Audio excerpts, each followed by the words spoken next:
Good evening. I'm pleased to welcome members of the class of 2019, distinguished guests, family, and friends to the Albert Einstein College of Medicine for On Becoming a Physician ceremony. We ask that the audience refrain from talking during the ceremony and that all cell phones be turned off. Additionally, we ask that guests refrain from coming to the stage to take photographs. There will be professional photographers taking photos of the ceremony and the students as they are cloaked. The photos will be uploaded onto the Student Activities page in a few days. We are truly delighted to share this special evening for our students with their family, friends, and the Einstein faculty and deans. Students, please give a round of applause to your families.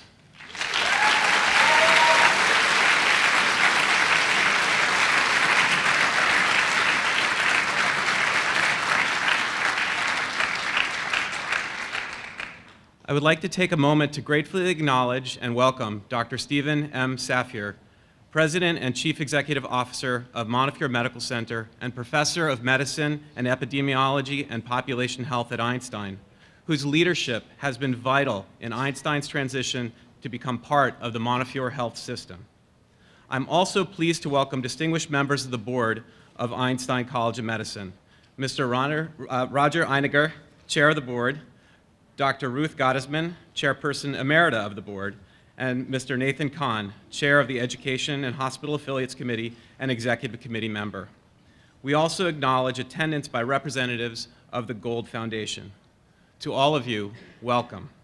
At this time, it gives me great pleasure to invite my colleague, Dr. Stephen Baum, Senior Associate Dean for Students, to the podium.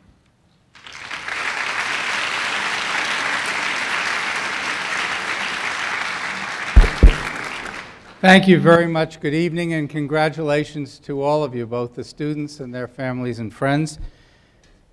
This is a wonderful ceremony. There's really only one thing wrong with it from my viewpoint. It seems to come around quicker and quicker every year. So this is a ceremony of symbols, and one of those symbols relates to dressing appropriately. May I have the first slide?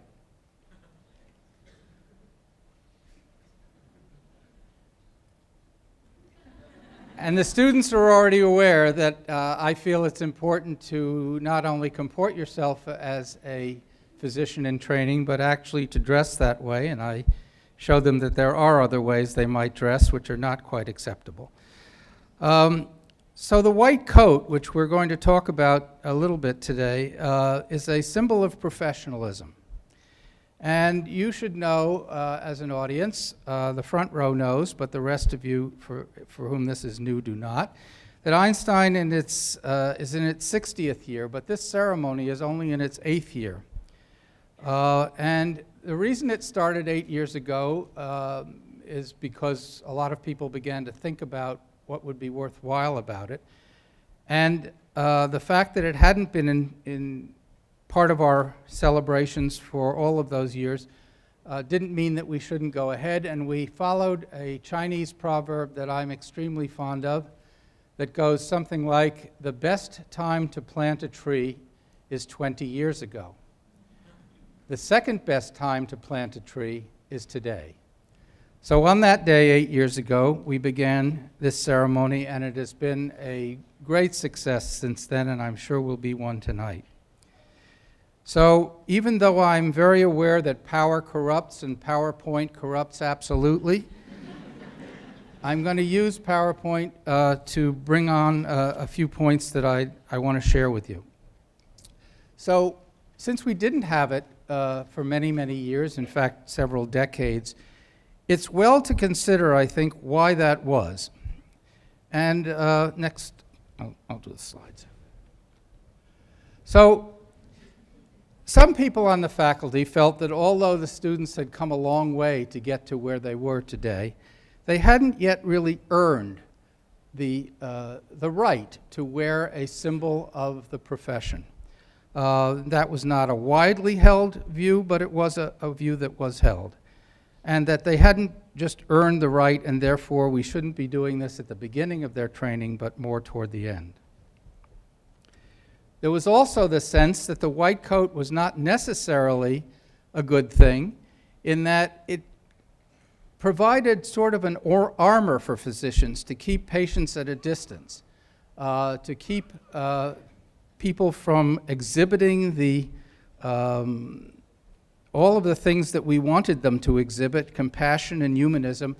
You put the white coat on, and somehow that's separating yourself from the patients. We obviously want you to exhibit your compassion and humanism in every possible way. The second, another reason, is, and here's an example, in fact, of coats. It wasn't a white coat, it was actually a black coat that physicians wore during the Middle Ages, during the bubonic or Black Plague.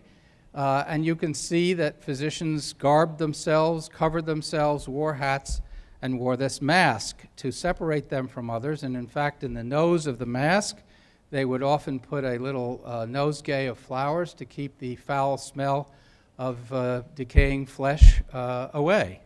Now, my specialty field, which I think some of the students know by now, but parents certainly don't, is infectious disease. So I actually have one of these masks, and I use it from time to time.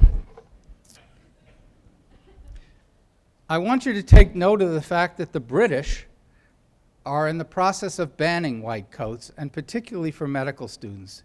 And I've underlined the key points of their feelings about this. White coats of medical students are more likely to be bacteriologically contaminated at points of frequent contact, such as the sleeve and pocket. And the other blue section, significant portion of students only laundered their coats occasionally.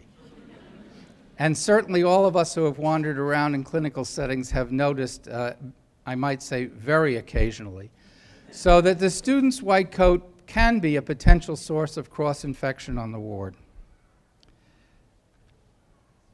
I think another area that we really need to think about in terms of why white coats are not necessarily a symbol that we want to be associated with is the fact that physicians have often been exploited to entice the public and to sell things.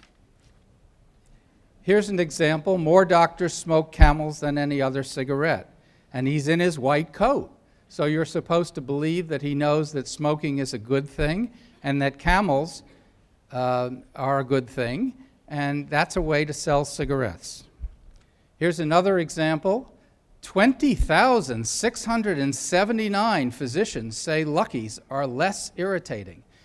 This is not only using the physician as an exploited object to sell things, but is pseudo-science and pseudo-statistics. We don't know that 40,000 physicians didn't say that Luckies were more irritating, but it doesn't matter. Doctors are being used for exploitative purposes, and the white coat is the symbol of our professionalism. In World War II, or after World War II, it was equal opportunities time for women, so equal opportunities to smoke. Why not? So this female physician was used in an exploitative way to sell cigarettes, and now, of course, you're all aware that lung cancer in women has become a rather large problem. But to go from that rather somewhat lighthearted sense to other reasons that we don't have to necessarily think of the white coat as a wonderful thing is this. So we're all aware that during the Second World War, Nazi doctors used their profession for nefarious and malicious purposes, and we should never forget that, and we certainly should be terribly ashamed of it.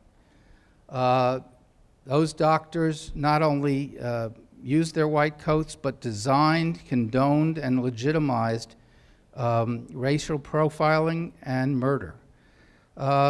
This concept has been repeated in our own country more recently, in the so-called Tuskegee Experiment. There was no malice intended, but there was sort of disinterest in what was going on, and a number of people were allowed to die whom, under our current standards, these experiments could really not take place. More recently, we have, quote, doctors being exploited, unquote, Robert Jarvik is wearing his white coat. You can tell he's not really an MD because he doesn't have his tie on. That sports shirt kind of gives him away. And in fact, many medical associations felt that although he was quite an accomplished scientist and had in fact designed one of the first artificial hearts, he really shouldn't be using his picture to sell drugs about which he knew little or nothing. And eventually that ad was pulled for exactly that reason. More nefarious still is the fact that this fellow, Radovan Karadzic, a Bosnian Serb war criminal, was a physician, a psychiatrist, in fact, who, when he was being hunted, concealed the fact of who he was under that big beard, not my purpose at all, and practiced homeopathy in his country, and it took a long time to actually find him. Even more recently, physicians were used to, if you will, not exactly dignify, but legitimize torture by clearing patients medically for waterboarding and such other things, and therefore giving their imprimatur, in a way, for that torture. So again, a bunch of things we should not be terribly proud of about wearing the white coat. So here's a cartoon for those of you in the back who can't read it. It says the policeman has stopped someone on the road, obviously, and just because you're a doctor doesn't mean you can use the carpool lane all by yourself. But officer, my ego is so large it counts as a second passenger.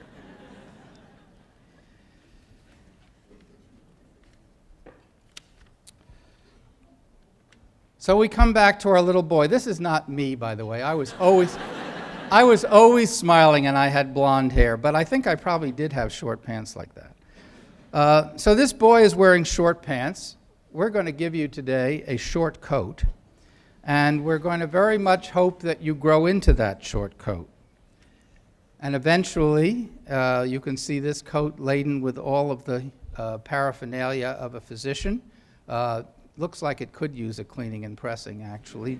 But it's a long white coat, and you'll get one eventually. So whether it's a long coat or a short coat, our hope and wishes are that this class has presaged in its wonderful oath you have written, that the addition to filling the pockets with all of these things, now we'd have to add cell phones, books, charts, pens, and stethoscopes, you'll pay the greatest attention to filling the inside of the coat with someone, you, who is knowledgeable, compassionate, professional, and humanistic. Someone who absorbs and internalizes the good practice you will observe and rejects and advocates against the bad. That's medical wisdom. Thank you.